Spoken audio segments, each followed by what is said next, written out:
de fête ou peu importe. Il y en a plein qu'elle a fait elle-même. Vous allez pouvoir les voir.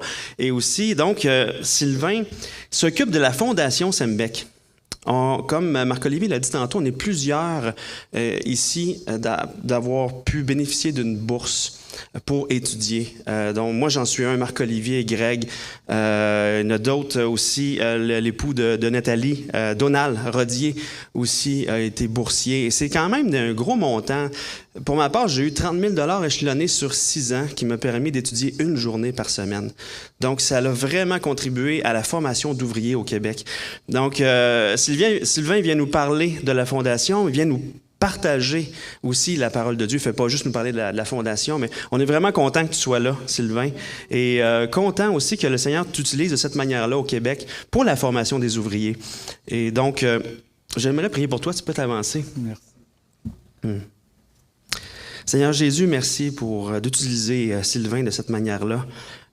Tu l'as doué d'une manière spéciale au travers du ministère que tu lui as donné.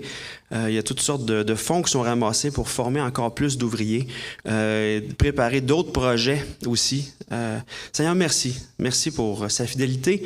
Merci de ce que tu l'utilises de cette manière-là. Et je te prie de le remplir de ta sagesse, de cette hardiesse-là pour prêcher ce matin, Seigneur. Et merci de ce que tu vas nous bénir au travers de lui. Amen. Amen. Merci, François.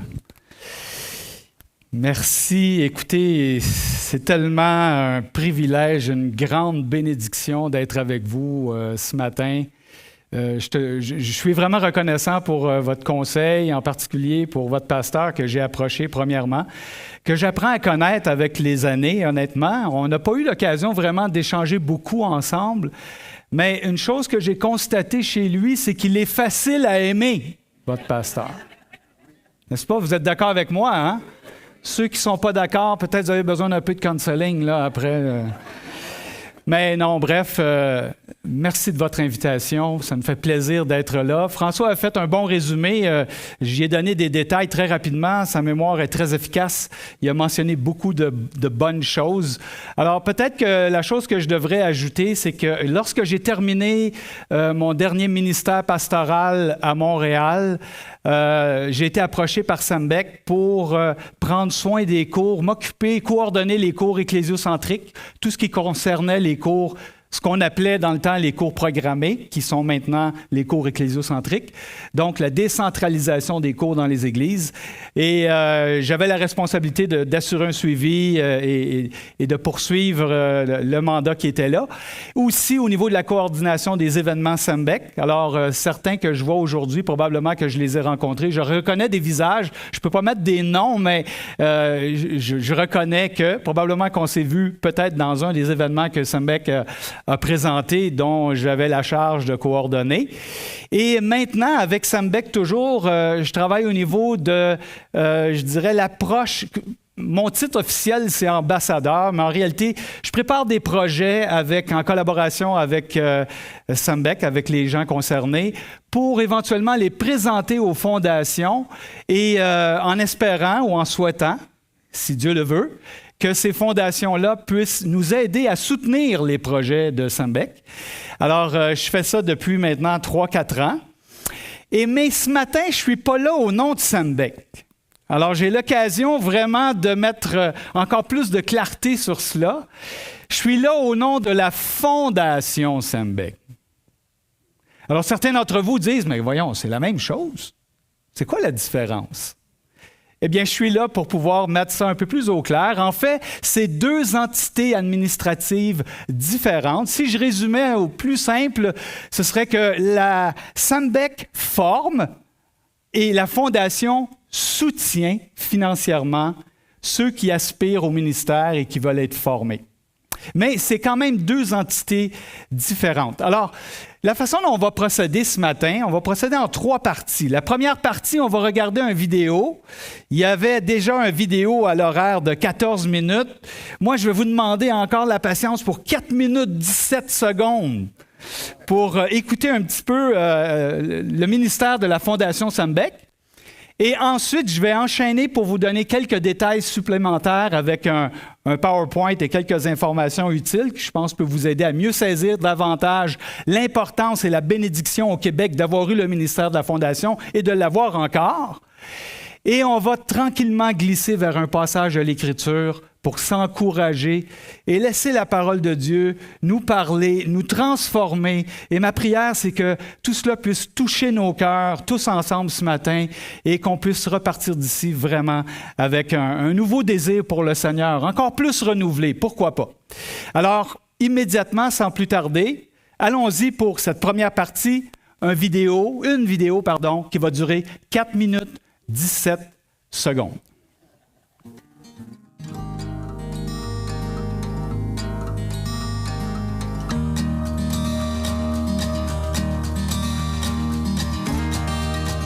La Fondation Sembec existe pour aider les églises locales dans la formation des ouvriers. Elles sont là pour prendre une part financière qui soutient le projet afin qu'un ouvrier dans son église locale puisse se développer et être formé pour servir le Seigneur Jésus. La Fondation Sembec est composée de membres de nos églises qui considèrent de bien administrer ces fonds qui lui sont donnés pour l'œuvre du Seigneur, afin que les ressources puissent être redonnées aux personnes qui vont faire la différence. À travers le Québec, je crois que si on compte le nombre d'ouvriers qu'on va avoir besoin là, dans les prochains 10 ans, on frise de 200 personnes. Il nous manque des ouvriers. On aimerait soutenir d'autres ouvriers, mais il nous manque des ouvriers. Et chaque fois que j'entends ça, là, mon cœur est brisé en morceaux. La plupart des hommes qui sont formés comme pasteurs, habituellement, ils sont déjà mariés, ils ont quelques enfants, ils ont un travail séculier, alors c'est difficile pour eux d'ajouter à tout cela un service à l'Église et un temps d'études.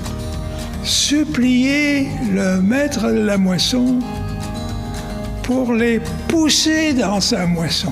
Alors, qui va pourvoir? C'est le Seigneur. Parce que lorsque le Seigneur appelle, il pourvoit. Lorsque Dieu ordonne, il donne. Donc, c'est là qu'est commencé l'idée de donner des bourses d'études. Depuis des années, j'ai vu des jeunes et des moins jeunes, alors qu'ils étaient encore sur le marché du travail, de prendre des décisions stratégiques pour réduire soit un peu d'implication, soit un peu le travail, et de voir la Fondation donner le montant nécessaire pour combler ça. Plusieurs personnes vont bénéficier de la Fondation qui vont servir, par exemple, comme anciens dans une église locale ou comme leader dans une église.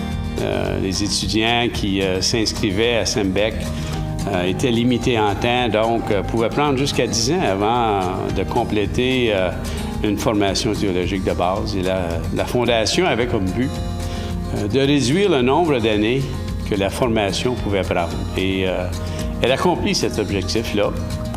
Comment elle le fait?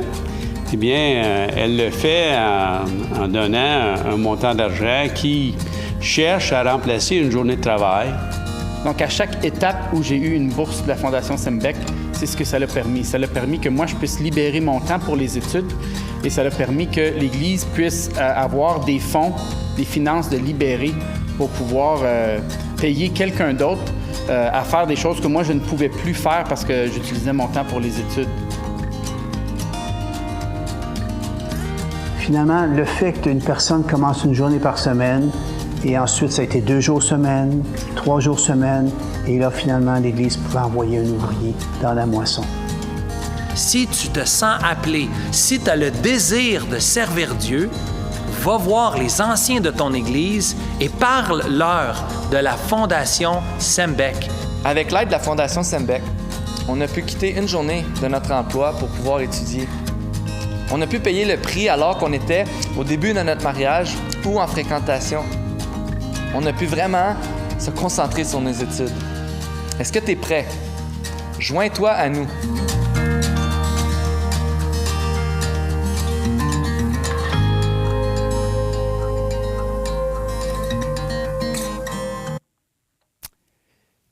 Eh bien voilà, vous en savez beaucoup plus maintenant concernant la Fondation. Écoutez, poser la question, c'est peut-être y répondre en même temps, une église comme la vôtre. Mais est-ce qu'il y a des gens que vous reconnaissez dans la vidéo? Qui reconnaissez-vous exactement? Est-ce qu'il y en a qui... Monsieur Alexanian? François Picard? Gilles Farley, bien sûr. Gilles Farley est ancien à l'Église du Sentier à Gatineau. Nicolas Cotenoir, là, on parle à un ancien président de conseil d'administration. Lui, il connaît tout le monde dans l'association, là, tu sais. François Turcotte, bien sûr. En fait, M. Alexanian, on a vu dans le premier vidéo que M. Alexanian a été le premier directeur de SEMBEC. Et il a passé le bâton à François Turcotte, qui a passé le bâton... François Picard, excusez. Je mélange les deux François. Qui a passé le bâton ensuite à François Turcotte, qui est l'actuel directeur de SEMBEC. Et il y en a d'autres. Alex Farley aussi, qui est un prof de SEMBEC, qui a sa formation à travers SEMBEC. Et d'autres aussi, Nicolas Cotenoir. Bon, bref, c'est des gens de la famille là, que nous voyons là-bas. Alors, ce que j'aimerais faire maintenant, c'est simplement renforcer certaines données qui ont été mentionnées dans la vidéo. Et j'ai à peu près 7 faits que j'aimerais vous communiquer concernant la Fondation. Et le premier fait concerne sa mission. Quelle est la mission de la Fondation? La mission de la Fondation, c'est aider les églises à accélérer la formation de leurs leaders et futurs leaders, les aider à développer finalement leurs ouvriers au sein de l'Église même. Donc, c'est vraiment important. Accélérer, aider les églises. Pourquoi les églises? Permettez-moi de vous citer une parole de Charles Spurgeon, qui a écrit plusieurs commentaires et qui est du siècle dernier. On va dire ça comme ça, on va le résumer comme ça.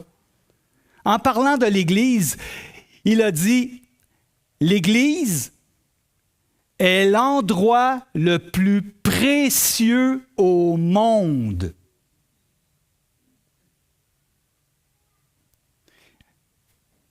Ce matin, lorsque je m'en venais en direction de l'église de Granby, ma prière était « Seigneur, je te suis reconnaissant que ce matin, je m'en vais, nous allons à l'endroit le plus précieux au monde dans la région de Granby, l'église du Seigneur Jésus. » Et c'est pour ça que c'est important.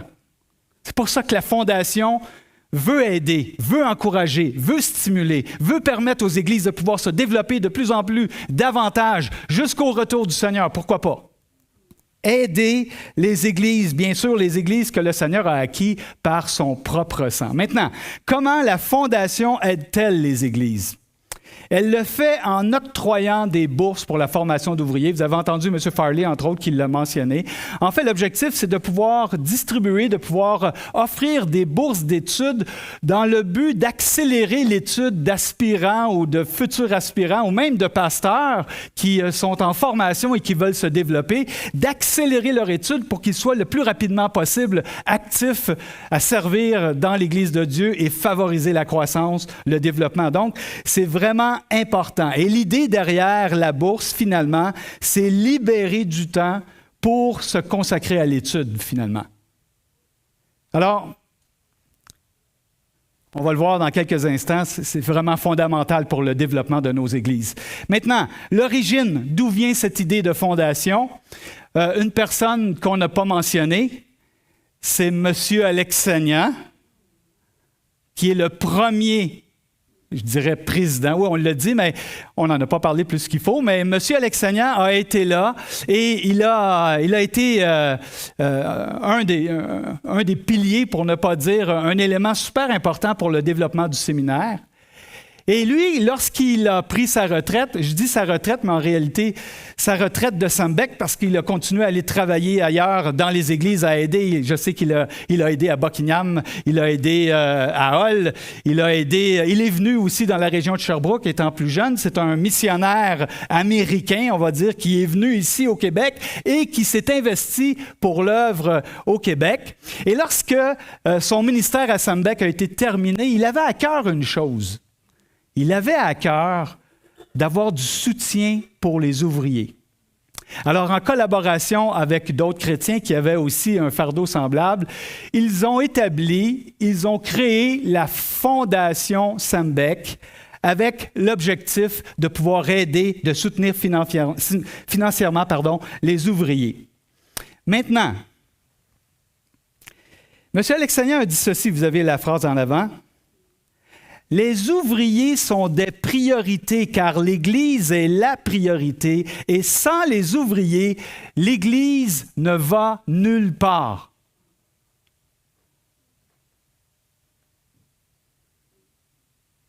Pourquoi les ouvriers? Pourquoi est-ce si important? Pour illustrer cette question, laissez-moi vous poser une question. Et peut-être que, pas peut-être, je suis à peu près certain que vos pasteurs se l'ont posé dans le passé et se la posent encore. Et peut-être pour vous-même, pour votre propre vie, vous la posez aussi de temps en temps. Et cette question, c'est celle-ci. Concernant l'Église du Flambeau ici, où sera l'Église du Flambeau dans 5 ans?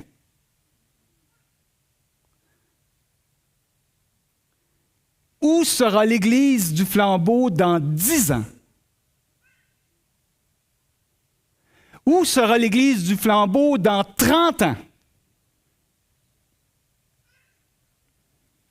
Et la réponse à cette question passe par le développement d'ouvriers, par l'encouragement, le soutien, être intentionnel à développer des ouvriers potentiels qui aspirent à servir le Seigneur pour assurer la continuité de l'Église, pour assurer son développement et de garder la même tendance, la même super ambiance que nous avons ce matin. Je suis béni d'être avec vous. J'ai été béni dans l'adoration, d'entendre les cantiques, de chanter avec vous tous. Qu'est-ce que Dieu va faire avec l'Église de Granby dans les 20-30 prochaines années? Et c'est pour cette raison que cette question est si importante et c'est pour cette raison que M. Alexanian avait à cœur, il a encore à cœur. Priez pour lui, M. Alexanian, il est dans des moments difficiles ici aussi. Il est hospitalisé présentement. Et au moment où il a fait le vidéo, en passant, il avait peut-être 91 ans et il nous a prêté sa voix.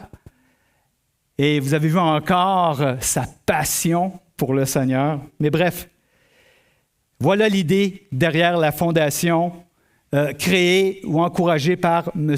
Alexanian. Au niveau de l'autonomie de la fondation, je l'ai expliqué au début. Bien sûr, c'est 2 entités différentes. Je le mentionne, je vais vous dire pourquoi. Parce que la plupart du temps, ça m'est arrivé à l'occasion. Je ne dirais pas tout le temps, mais je parle avec des pasteurs, puis je leur parle de la Fondation Sembec, puis eux, ils disent, la Fondation Sembec puis Sembec, c'est exactement la même chose. Pas tout à fait. Comme je disais, Sembec forme, soutient, pourvoit à la formation, aux cours, à tout ce qu'on a besoin.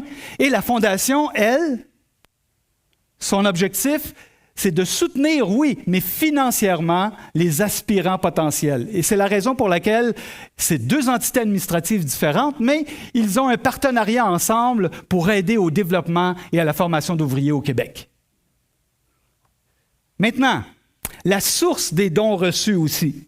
Au niveau de la source des dons reçus, en fait, la Fondation fonctionne avec des membres. Il y a des gens qui sont membres et qui acceptent de soutenir et d'apporter un financement en tant que membre pour la Fondation.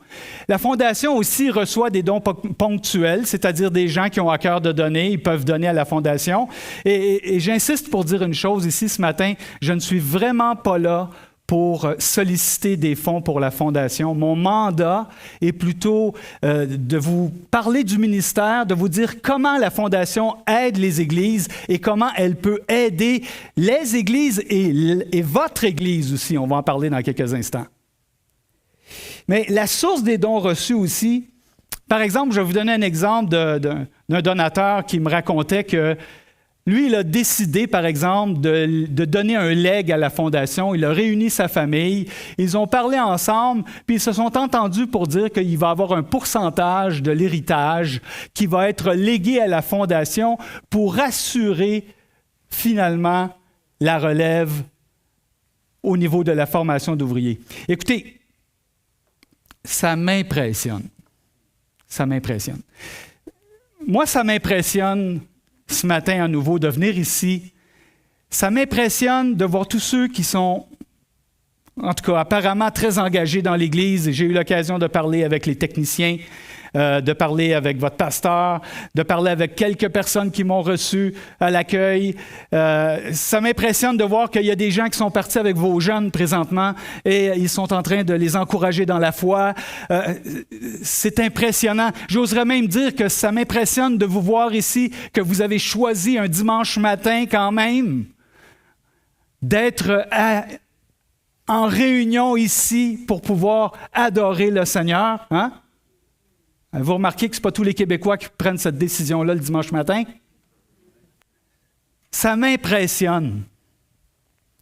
Ça m'impressionne aussi de voir des donateurs qui sont dans l'ombre, qu'on ne connaît pas, que je ne connais pas moi-même. J'en connais peut-être quelques-uns, mais que je ne connais pas moi-même et qui ont tellement à cœur la suite de l'Évangile au Québec, qui sont prêts à investir et à contribuer pour aider au développement d'ouvriers et ainsi assurer le progrès et l'avenir de l'Évangile au Québec le plus possible. Ça me touche, ça me touche. Les montants distribués, par exemple, vous l'avez vu dans la vidéo, la première vidéo, il l'a mentionné, vous l'avez vu dans la deuxième vidéo, mais plus de 1 200 000 ont été donnés, versés en bourse au cours des 20 quelques dernières années. C'est pas extraordinaire, ça. 1 200 000. Imaginez que nous prenions 1 200 000 de l'œuvre au Québec des 20 dernières années et qu'on retire ce 1 200 000-là. Quel impact cela aurait pu avoir? Alors, à l'inverse, qui est notre réalité, grâce à Dieu, le Seigneur a béni en permettant qu'1 200 000 a été distribué pour des aspirants, des étudiants au ministère. J'étais dans une église l'an passé, par exemple, qui avait reçu tout près de 120 000 $ en bourse. Et c'était vraiment encourageant de voir à la dernière collation des grades, voir 1 ou 2 de leurs étudiants recevoir un diplôme de formation parce qu'ils avaient suivi leur formation à Sembec en raison de l'investissement qui avait été fait dans leur vie. C'est extraordinaire. Une autre église a reçu 30 000, une autre église a reçu 100 000, une autre église a reçu 75 000. Tout cela avec l'objectif de la formation. Votre propre église a reçu probablement tout près de entre 50 et 60 000 pour la formation d'ouvriers. Et j'apprécie ce que votre pasteur a fait cette semaine. Je ne sais pas si vous l'a dit, mais je lui ai demandé, François, viendrais-tu nous partager un petit témoignage? Parce que je suis sur un projet, là, c'est un scoop que je vous donne, là. Je suis sur un projet pour bâtir une vidéo de témoignages de boursiers qui sont actifs dans le ministère. Et j'ai dit à François, j'ai demandé à François, tu viendrais-tu? Puis, écoutez, là, François s'est empressé à me dire, hey, j'ai tellement de reconnaissance envers la Fondation, c'est sûr que je vais y aller. Il en a encore parlé ce matin. Alors, gloire à Dieu, ce que ça fait finalement, c'est que ça permet ce genre de résultat-là dans nos églises. C'est pas extraordinaire. Vous êtes tellement bénis que cette vision est en train de se développer ici et que des hommes sont en train de se former. On parle d'hommes aussi, mais en passant, là, la Fondation Sembec, maintenant, il y a des bourses pour les dames aussi. Maintenant, on a des bourses. Il y a quelques dames qui ont reçu, vous voyez justement une de nos collations des grades. Il y a 2 dames, entre autres, qui sont sur la photo. Mais il y a des dames qui ont reçu aussi des bourses pour leurs études. C'est un peu différent que la bourse des aspirants, mais c'est quand même disponible parce qu'on veut permettre vraiment à tous ceux qui sont dans l'Église locale et qui aspirent à vraiment étudier, à se former pour le service dans leur Église, à les aider puis les encourager. Pourquoi pas à étudier? Plus de 70 boursiers. Et je dis pas mal plus, là. Je n'ai pas compté, moi. Pardon, moi, ça date de 2-3 ans, là, ce que je vous dis là. Fait que probablement qu'avec les bourses qui se sont ajoutées dans les 2 dernières années, on parle de beaucoup plus. Pour moi, c'est extraordinaire. Et même, la Fondation a remis aussi des bourses à l'Académie Jeunesse. On a vu dans la vidéo tantôt où on parlait de JBEC, qui est devenu l'Académie Jeunesse, qui est devenue JBEC. L'Académie Jeunesse, c'est des jeunes qui peuvent mettre une année à part pour aller étudier dans l'encadrement de formation d'études avec Steve Cloutier en particulier, qui est très impliqué dans le ministère. Et la Fondation, voulant encourager l'Académie Jeunesse, a accepté de donner des bourses aux étudiants pour les soulager et leur permettre de pouvoir s'adonner à leurs études. Gloire à Dieu. Gloire à Dieu. On est vraiment bénis. Maintenant, quel est le plus grand besoin actuellement au Québec? Et le plus grand besoin au Québec, c'est la relève. La relève, écoutez, on a besoin de la relève un peu partout, hein? Dans les hôpitaux, on a besoin de la relève. En construction, on a besoin de la relève. J'entendais l'autre jour, dans les prisons, on a besoin de la relève. Et là, on peut multiplier. On dirait que depuis la question de la pandémie, l'évidence de la relève nous saute en plein visage. Puis là, on manque de relève partout. Puis on est inquiet. Même chez Tim Hortons, tu vas te chercher un café, ça peut arriver que le Tim Hortons est fermé. Qui aurait dit ça au Québec il y a 5 ans? Mais là où le besoin est important, sans dire que les autres ne le sont pas, mais dans le contexte de la vie spirituelle et de la condition spirituelle de notre Québec, c'est le besoin d'ouvriers. Le besoin d'avoir des gens qui vont prendre la relève, qui vont prendre le bâton et qui vont continuer à servir le Seigneur, que ce soit en prêchant l'Évangile ou que ce soit en étant très actifs et impliqués dans leur Église pour le progrès et l'avancement de cette Église. Il y a un besoin de relève. À titre d'exemple, si on parle de relève, nous avons au Québec, vous avez la slide devant vous, d'ici 2024, 50% de nos pasteurs seront à la retraite. Écoutez, ça, c'est des statistiques qui datent peut-être de 3-4 ans. Donc, c'est peut-être pas intégralement parfaitement ça, mais on n'est pas loin. On n'est pas loin. D'ici 2024, ou à peu près, 50% de nos pasteurs seront à la retraite. Aussi, près de 60% de nos ouvriers ont 50 ans et plus. Maintenant, la bonne nouvelle dans tout cela, sur ce graphique devant vous, c'est que depuis 2013, nous avons doublé le nombre d'ouvriers âgés entre 20 et 30 ans. Et ça, c'est encourageant, c'est une bonne nouvelle. Et en partie, je pense que la Fondation aussi contribue à cela parce qu'elle permet de soutenir et d'aider financièrement. Alors, ces gens-là peuvent se dégager et dire, « OK, moi, je m'en vais étudier pendant un certain temps. Je veux vraiment concentrer dans mes études. » La Fondation va pouvoir aider aussi à ce niveau-là. Donc, on est vraiment bénis. Une des choses que je n'ai pas mentionnées, que je trouve vraiment important, lorsqu'on a vu la photo de la collation des grades, il y avait 2 gars en particulier qui étaient là, 2 hommes qui étaient là. Et il y avait, comment il s'appelle donc? Stéphane Tessier, qui maintenant avait complété son diplôme et qui a reçu une bourse de la Fondation. Et que fait-il maintenant? Implantation à l'Église de Belleuil. Il y avait aussi Quentin Bernard, qui lui aussi a reçu une bourse pour se former. Et actuellement, il travaille à l'implantation à Montréal, dans Hochelaga-Maisonneuve. Wow! Oui, wow! Que le Seigneur permette qu'on puisse vraiment voir des ouvriers qui puissent pousser, pourquoi pas, dans notre environnement. Quelle est la perspective de Jésus concernant la relève? Ce serait intéressant, n'est-ce pas, de regarder comment Jésus voit les choses. Qu'est-ce qu'on peut retirer des propos de Jésus concernant la relève? Et j'aimerais vous inviter à tourner dans Matthieu, chapitre 9.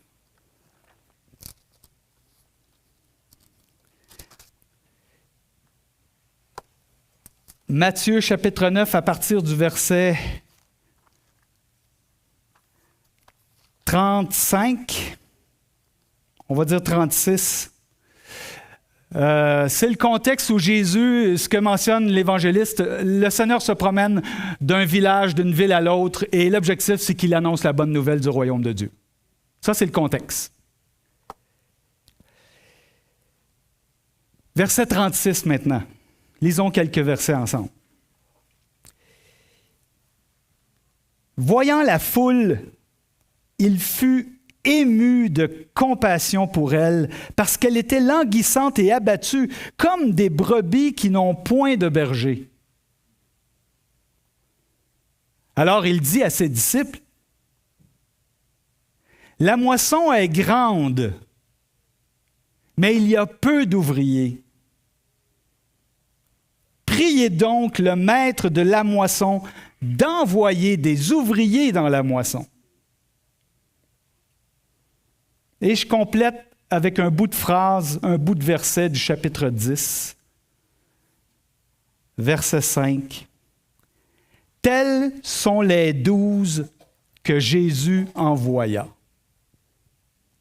Ce que j'aimerais faire maintenant, c'est résumer ce passage en 3 mots. J'aimerais qu'on s'arrête à 3 mots pour essayer de comprendre le message que le Seigneur a voulu nous communiquer ici. Quel est le premier mot? Voyant la foule, il fut ému de compassion. Jésus regarde les gens de sa génération. Que voit-il? Oh, lui, il ne fit pas trop avec mon caractère, lui-là. Là.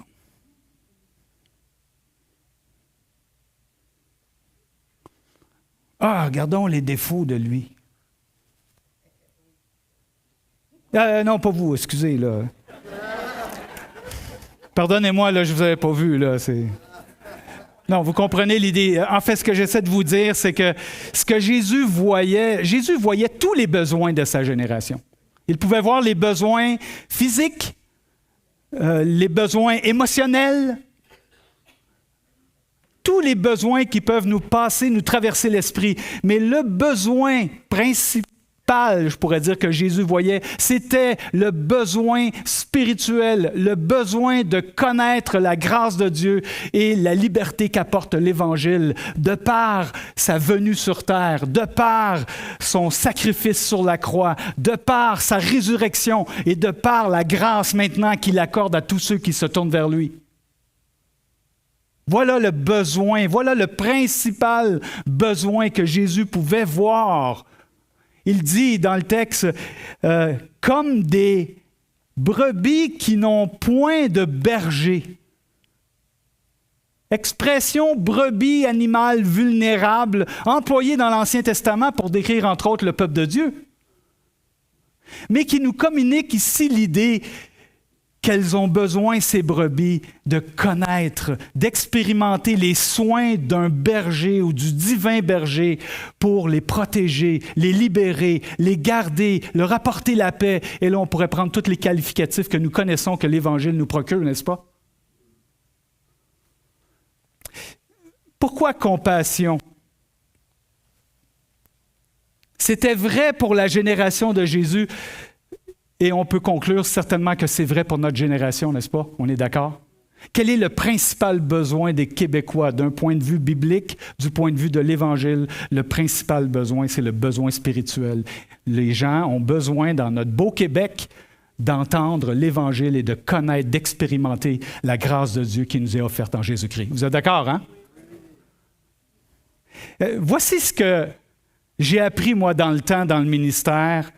Je ne sais pas si je l'ai lu ou j'ai entendu quelqu'un d'autre le dire, mais en tout cas, voici ce que j'ai appris. J'ai appris à faire cette prière. Seigneur, donne-moi de voir les autres comme toi tu les vois. J'aimerais voir les autres comme toi tu les vois. J'aimerais j'aimerais regarder les autres avec tes yeux.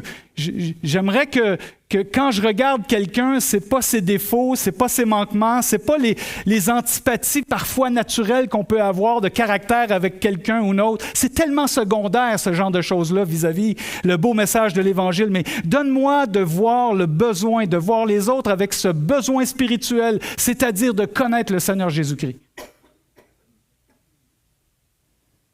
Deuxième mot. Alors il dit à ses disciples, « La moisson est grande, mais il y a peu d'ouvriers. Priez donc le maître de la moisson d'envoyer des ouvriers dans sa moisson. » Le deuxième mot, c'est supplication. Prier, prière. J'ai choisi supplication. C'est un mot qui peut être employé dans le passage. On pourrait aussi bien dire supplier le maître de la moisson d'envoyer des ouvriers dans la moisson que prier le maître de la moisson d'envoyer des ouvriers dans la moisson. Ça veut dire la même chose. Mais supplier, il me semble, il y a une connotation qui vient nous chercher un petit peu plus, n'est-ce pas? Vous avez entendu M. Alexanian? Moi, j'ai eu le privilège de l'avoir eu comme mentor pendant quelques années, M. Alexanian. Et ce que j'entends de M. Alexanian dans la vidéo qu'on a vue tantôt, c'est ce que j'entendais dans son bureau quand j'allais le rencontrer, puis qu'il prenait le temps de m'écouter, puis de m'encourager. Puis les ouvriers un peu plus vieux, on disait, M. Alexanian, il nous mouche dans son bureau, là, dans le sens qu'il nous ramasse, puis il essuie nos larmes et tout le reste qui coule. Là, t'sais. Et je me souviens d'avoir entendu M. Alexanian qui disait ceci. Il dit, les pasteurs viennent me voir, puis ils me disent... Monsieur Alexanian, on a besoin d'un pasteur. Pouvez-vous nous en donner un? Puis il dit, mais les pasteurs pensent que je suis capable de mettre la main dans ma poche, de sortir un pasteur, puis de leur donner. Tiens, voici un pasteur. Puis là, il dit, c'est pas comme ça que ça fonctionne. Premièrement, il faut supplier le maître de la moisson d'envoyer des ouvriers dans la moisson. En passant, la moisson, bien sûr, ça peut être la moisson pour aller prêcher l'Évangile directement, mais pourquoi pas indirectement aussi pour avoir des ouvriers qui se développent et qui encouragent l'Église.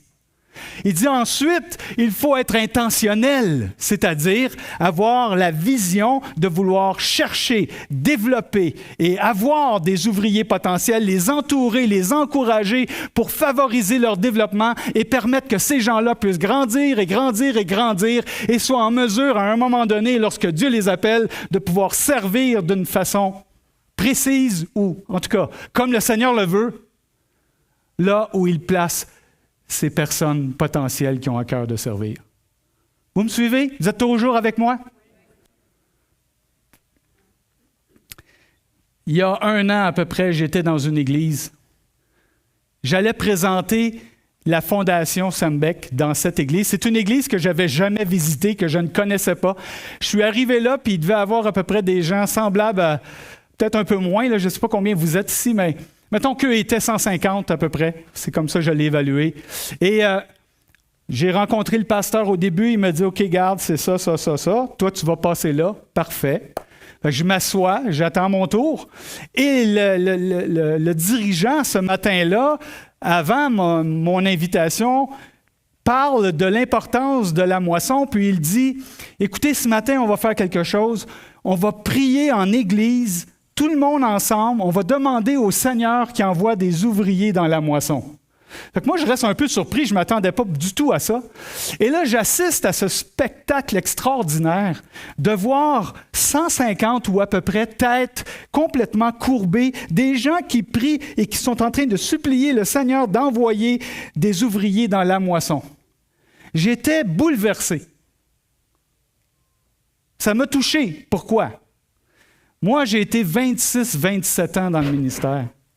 J'ai jamais pensé à ça qu'un matin de célébration, on puisse se courber tout le monde ensemble et prier, demander au Seigneur d'envoyer des ouvriers dans la moisson.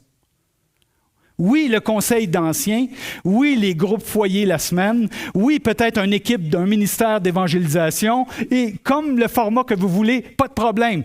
Mais un matin de célébration, ça m'a touché. ça a renforcé ma vision, je dirais même, de l'importance de cela. Tu sais, quand le Seigneur a dit « Priez donc le maître de la moisson », il ne leur a pas dit « Écoutez, peut-être ça serait une bonne chose que vous priez. » Il ne leur a pas dit ça. C'est un impératif. C'est comme si le Seigneur leur dit « Vous voyez la moisson? Vous voyez le besoin des gens? Vous voyez ce qui se passe présentement dans notre génération? Voici ce que je vous recommande. Voici ce que je vous ordonne. Suppliez le maître de la moisson d'envoyer des ouvriers dans la moisson. » C'est vraiment important qu'on conserve cette vision pour le bien et l'impact de l'Évangile dans notre beau Québec. Troisième mot maintenant. Mission. Compassion, supplication, mission. Pourquoi mission? Verset 5, chapitre 10, un peu plus loin, après avoir dit cela, « Tels sont les 12 que Jésus envoya. » Intéressant. Le Seigneur voit la moisson, ses disciples sont autour de lui, et le Seigneur dit, « Mon ami, regardez le besoin. » Il constate l'état spirituel des gens qui sont là, et son cœur est rempli de compassion. Et là, il se tourne vers les disciples, il leur dit, « Priez le maître de la moisson d'envoyer des ouvriers dans la moisson. » Voyez-vous, bien sûr, je fais une interprétation. Okay? C'est sûr que c'est peut-être un peu québécois, mon approche, là. C'était peut-être différent, mais vous comprenez l'idée. Et quelques versets plus loin, il dit, « OK, les gars, c'est vous. C'est vous qui allez dans la moisson. » Pourquoi? Parce que si je prie, « Seigneur, envoie des ouvriers dans la moisson. » Si je demande au Seigneur, je supplie le Seigneur d'envoyer des ouvriers dans la moisson, tu dois être prêt à accepter que tu peux faire partie de la réponse.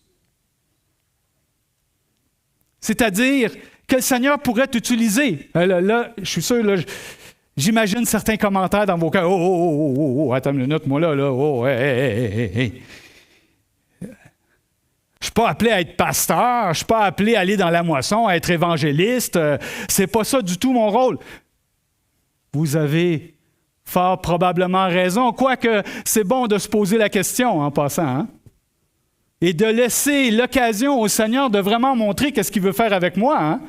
Je vous donne un exemple qui me vient comme ça. J'étais dans une église il y a quelques mois et il y a un jeune qui me vient me voir après la présentation que j'ai faite, puis il me dit « Ah, j'ai aimé ça, puis je trouve ça vraiment le fun, puis oui, tu as raison, les ouvriers dans la moisson. » Puis il dit « Moi, là, il dit à chaque fois que je rencontre quelqu'un qui a à cœur d'aller dans le ministère, je l'encourage. Tu sais, oui, vas-y. » Moi, pendant qu'il parle, j'ai un flash dans ma tête. Puis ça me fait penser à Moïse. Pourquoi Moïse?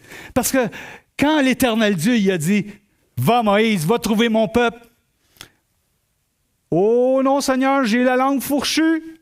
Envoie quelqu'un d'autre. Oh, lui, il serait bon. Lui, let's go, vas-y, lui, il serait bon. »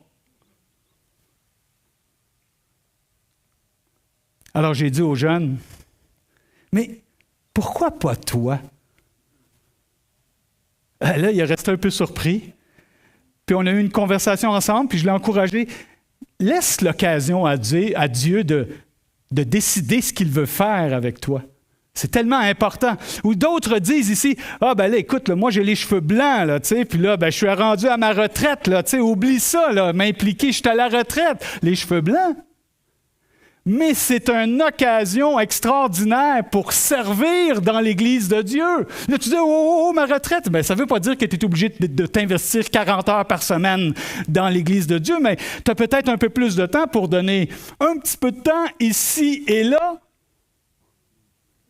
pour aider, pour apporter ta contribution. Parce que les cheveux blancs, mes amis, qui avons des cheveux blancs, là. Pour les autres, ça va venir, OK? Oui, il y a cette autre façon-là de les identifier, là, les retraités ou les futurs retraités. Hein, quelque part, mais même s'il nous reste des cheveux, on en perd pareil, hein, tu sais? Mais bref. Les cheveux blancs, c'est loin d'être une indication que votre ministère est terminé dans votre Église. Mais c'est peut-être une indication que tu peux encore donner un peu de temps qui va pouvoir encourager ton Église et lui permettre d'avancer, d'aller un peu plus loin. Pourquoi pas? Pourquoi pas? Je veux vous résumer rapidement parce que là, j'ai tendance à oublier mon temps. Là, je ne sais pas où on est rendu, mais en tout cas, je vais tenter de vous résumer très rapidement comment ça a été pour moi, personnellement. Je pourrais dire qu'il y a 3 événements que j'ai vécus dans ma vie qui ont fait en sorte que je me suis rendu disponible pour le service. Parce qu'en quelque part, il y a une décision. Tu sais, en passant, tu peux avoir le plus beau des dons, tu peux être un excellent communicateur, tu peux être quelqu'un qui est un bon évangéliste, tu peux avoir un don de service incroyable, tu peux, et là, énumérer tous les dons qui sont possibles. Mais si tu n'es pas disponible, qu'est-ce qu'on peut faire avec ça? On ne peut pas faire grand-chose. Si tu dis, ben moi j'ai ça, mais là, je le mets sur les tablettes, puis on verra dans le temps si je vais être capable de l'utiliser. Tu sais? Alfred Kuhn, dans un de ses livres, il a dit que la condition essentielle pour trouver son don, c'est la disponibilité. Alors, je reviens à mon exemple très rapidement. Je me rappelle que lorsqu'on s'est convertis, Ninon et moi, on chantait dans les brasseries. Et celui qui nous emmenait au Seigneur nous a dit, écoutez, on fait de l'évangélisation au métro Châteaubriand à l'extérieur. Est-ce que vous accepteriez de venir chanter au métro Châteaubriand? Êtes-vous disponible? Ben oui. Ben oui, on y va. Châteaubriand, on avait un petit Pignos qu'on appelait à l'époque. C'est un genre d'haut-parleur à batterie. On branchait un micro, puis on branchait une guitare. Puis les gens sortaient du métro, ils attendaient l'autobus, c'était le dimanche soir. Puis on chantait un seul chemin, une seule vérité, une seule vie, Jésus-Christ. On chantait ça. Et là, les gens attendaient en ligne. On avait une équipe qui distribuait des dépliants. Fait que là, les gens ils recevaient les dépliants. Et l'autobus à Montréal, hein, un dimanche soir, tu sais. Là, je ne prends plus l'autobus à Montréal, mais dans le temps, là, tu en avais au moins des fois pour entre 15 et 30 minutes à attendre ton autobus. Puis pendant ce temps-là, ben, il y avait un évangéliste. Lorsqu'on avait terminé de chanter, il prenait la relève puis il annonçait l'Évangile. En plein Montréal, là.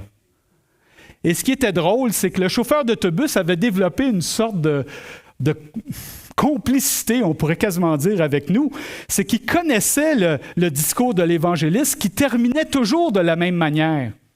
Lorsque l'autobus était sur base, prêt de partir, il laissait les portes ouvertes et l'évangéliste complétait toujours en disant « Il y a plusieurs chemins qui mènent à Montréal, mais un seul chemin qui mène au ciel, Jésus ». Et là, le chauffeur d'autobus fermait les portes, il partait, on reprenait la guitare, un seul chemin, une seule vérité, une seule vie, Jésus-Christ. Mais quelle expérience qui nous a lancés à vouloir servir le Seigneur. Ensuite, une autre expérience. Je travaillais à l'époque comme étudiant, je travaillais comme préposé aux bénéficiaires dans un département de soins neurologie prolongée. Et il y avait un jeune qui était là, qui avait 24 ans, qui était quadraplégique, c'est-à-dire qu'il ne pouvait pas bouger ses membres à partir de la poitrine, du haut de la poitrine, complètement jusqu'en bas. Et c'était suite à un accident de voiture. Il était assis au centre en avant, il m'avait raconté, et ils ont manqué un tournant et la voiture a capoté. Elle a atterri sur le toit, sur une grosse roche. Et lui, il était au centre, puis il m'avait conté qu'il avait senti un coup terrible, vraiment à la hauteur des vertèbres. Puis, progressivement, il a senti perdre la sensibilité de ses jambes, monter tranquillement. Et quand c'est arrivé à peu près à la hauteur des poumons, il a perdu conscience. Il s'est retrouvé à l'hôpital quadraplégique. La seule chose qu'il pouvait faire, il pouvait bouger ses bras comme ça. Il y avait une trachéo. Il nous parlait comme ça. Puis on avait mis sa télécommande, on l'avait avec du ruban, on avait mis sa télécommande sur son côté de lit. Il changeait les postes de sa télévision avec son bras comme ça. Et un jour, il me dit « Hey Sylvain, est-ce que tu voudrais me gratter sur la tête, s'il vous plaît? » C'est sûr, il ne peut pas se gratter, il est comme ça. Ben moi, je suis à son service, je suis là pour ça. Ben, pas la mienne, mais la sienne, là. Je gratte. sa tête, je soulage sa démangeaison et il dit merci, je sors de la chambre, mais moi là, ça m'a... c'est venu me chercher là. Puis je me souviens clairement de m'être dit en moi-même devant le Seigneur, j'ai dit, une journée tu marches, une journée tu cours, une journée tu sautes et du jour au lendemain, tu ne peux plus rien faire, ou presque. Et je me souviens d'avoir dit au Seigneur, Seigneur, j'ai 2 bras, j'ai 2 jambes. Je veux servir. Je veux te servir. Je veux servir le Seigneur. 3e élément. Je m'implique dans mon église. On fait la louange. Je m'occupais des finances. J'étais diacre. J'étais ancien en formation. À l'époque, c'était comme ça qu'on appelait ça dans l'église où j'étais. Bon, je m'en vais assister à une conférence de John MacArthur sur la bergérologie à l'Armée du Salut. Les plus âgés ici savent que ça fait très longtemps de ça. Très longtemps. Et je suis assis dans la salle, puis il y a des ateliers, et il y a un atelier qui est pour la formation des anciens. Je me rappelle d'être allé à l'atelier. Moi, j'étais tout motivé, let's go. Moi, je vais être pasteur, je vais être dans le ministère, je suis des Sambec. Bon, je suis rendu là-dedans. Le gars en avant qui fait l'atelier commence à parler. Plus il parle, plus ma balloune dégonfle. Et là, il en ajoute, ma balloune dégonfle. Ma balloune dégonfle tellement que je retourne un peu complètement désabusé de moi-même, on va dire ça comme ça. Je me souviens de m'asseoir dans le banc, c'était un des premiers bancs en avant, c'était M. MacArthur qui était en train de prêcher. Et je me souviens de dire au Seigneur, Seigneur, je ne suis pas digne, mais si tu veux de moi, je suis disponible. Ça a resté comme ça. Quelques mois plus tard, il s'est produit une situation dans l'Église. J'étais en formation d'anciens. Je me suis retrouvé avec la charge du ministère. J'avais 3 cours Sambec.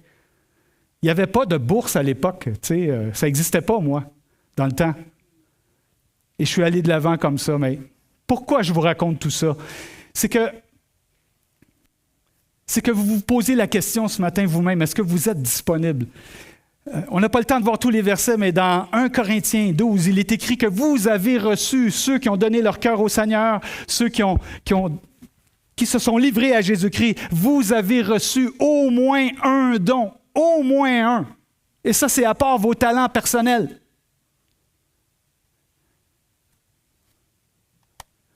Et si on allait aussi dans 1 Pierre 4, pas trop loin du verset 7, il est dit comme de bons dispensateurs des diverses grâces de Dieu, que chacun de vous mette son don au service des autres. Moi, j'aimerais ce matin vous encourager.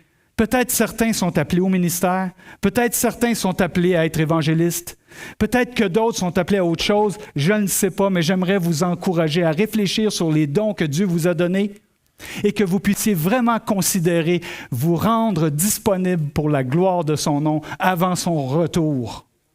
D'être disponible. Et là, quelqu'un dit peut-être, oui, mais c'est bon, mais moi, je ne sais pas c'est quoi mon don. Voici une bonne question pour t'aider à trouver. Qu'est-ce que tu aurais à cœur dans ton Église? Qu'est-ce que tu aurais à cœur? Maintenant, je dois quand même vous prévenir que parfois on a à cœur certaines choses et ce n'est pas nécessairement la chose à laquelle le Seigneur nous appelle. Mais c'est une bonne indication de ce qu'il y a sur notre cœur. Ou encore, parfois, ça vient des autres. Parfois, quelqu'un nous approche et nous dit « Hey, écoute, à chaque fois que tu parles, toi, tu m'encourages. Tu dois avoir un don d'encouragement. » Ou peut-être que tu vas voir quelqu'un, puis quand vous discutez de Bible, de versets et tout ça, la personne te donne toujours des explications claires et simples, je ne sais pas en tout cas. Et là, peut-être que cette personne-là peut dire à l'autre, tu n'as jamais considéré développer le don que tu as au niveau de l'enseignement? Peut-être l'école du dimanche, peut-être la jeunesse, peut-être éventuellement être ancien, peut-être, je ne sais pas, mais voyez-vous? Mais au moins on y réfléchit. Tu sais, tu dis, moi j'ai une idée folle, jamais j'oserais dire ça à personne. Osez aller voir votre équipe pastorale, votre pasteur, puis dites-lui comme ça si c'est une idée folle à vos yeux. J'ai une idée folle, mais je te la partage. Qu'est-ce que tu en penses? Qui sait ce que Dieu va faire? Qu'est-ce que Dieu va faire? qu'est-ce qu'il pourrait faire avec votre Église? Dans 2 Timothée 1, 6, on n'aura pas le temps d'aller voir le passage dans sa totalité, mais Paul encourage son Timothée. Il a conclu son épître en disant au chapitre 4, « J'ai combattu le bon combat, j'ai achevé la course, j'ai gardé la foi. Désormais, la couronne de justice m'est réservée. » J'ai presque fini. « Désormais, la couronne de justice m'est réservée. » Et là, il vient de donner 25 encouragements à Timothée dans son épître. C'est un épître que j'aime beaucoup, mais voici le premier encouragement qu'il donne au chapitre 1, verset 6. Il dit, « Timothée, j'invite les musiciens à s'approcher. » Pendant que les musiciens s'approchent, réfléchissons sur ce passage. Timothée, tu as un beau cœur pour Dieu, ta foi est sincère. Timothée, tu connais l'Évangile. Timothée, tu connais l'Ancien Testament. Alors, Timothée, je t'encourage. Puisses-tu vraiment mettre ton don pleinement au service. Continue d'utiliser ton don sans réserve. Il dit même, ranimer le don. L'idée, c'est la flamme, tu sais, un peu comme si la flamme pourrait peut-être diminuer. Et je vais prendre une application québécoise. Je prends une bûche quand le feu diminue et je mets une autre bûche dedans pour m'assurer que la flamme demeure. Timothée continue. Bien sûr, il avait un don pastoral, il avait le dépôt de l'Évangile à communiquer, mais quelle application pour nous? Toi, quel est ton don? Est-ce que tu pourrais vraiment considérer être disponible? Tu dis, ben oui, on est déjà disponible. Gloire à Dieu, continue. Mais s'il y a quelqu'un d'autre ici qui se dit, moi j'aimerais être disponible, mais je ne pense pas que le Seigneur m'appelle, j'aimerais te dire que Dieu aimerait faire grâce. Dieu aimerait permettre à ce que tous et chacun ici réunis puissent prendre sa place. Prenez votre place. La couleur d'église ici de Granby, elle est unique. Pourquoi elle est unique? Parce qu'il n'y a pas 2 églises comme vous. Pourquoi il n'y a pas 2 églises comme vous? Parce qu'il n'y a pas 2 personnes comme vous et vous êtes dans cette église-là. Et vous avez une couleur extraordinaire que le Seigneur permet et j'aimerais vous encourager vraiment à prendre votre place. Puis si c'est, tout à coup, ce serait le ministère, bien pourquoi pas laisser le Seigneur agir là-dedans? Écoutez, vous avez bien compris que je pourrais continuer encore un petit bout de temps. François m'avait dit, Sylvain, tu as au moins 2 heures après l'heure habituelle. Il dit, puisque quand c'est des invités, on n'est plus clément. Non, je blague, il m'a dit, on t'accorde un petit 10 minutes de plus, mais je pense que je l'ai pris un peu plus. Alors, je vous demande pardon, parfois ça part, puis ça devient difficile pour moi à arrêter. Merci de votre patience. Merci de l'invitation du pasteur, puis continuez à aller de l'avant. Vous êtes une belle église. C'est vraiment beau de vous voir. C'est le fun d'assister avec vous à ce bon matin pour glorifier le Seigneur. Donc, que Dieu vous bénisse abondamment. Amen.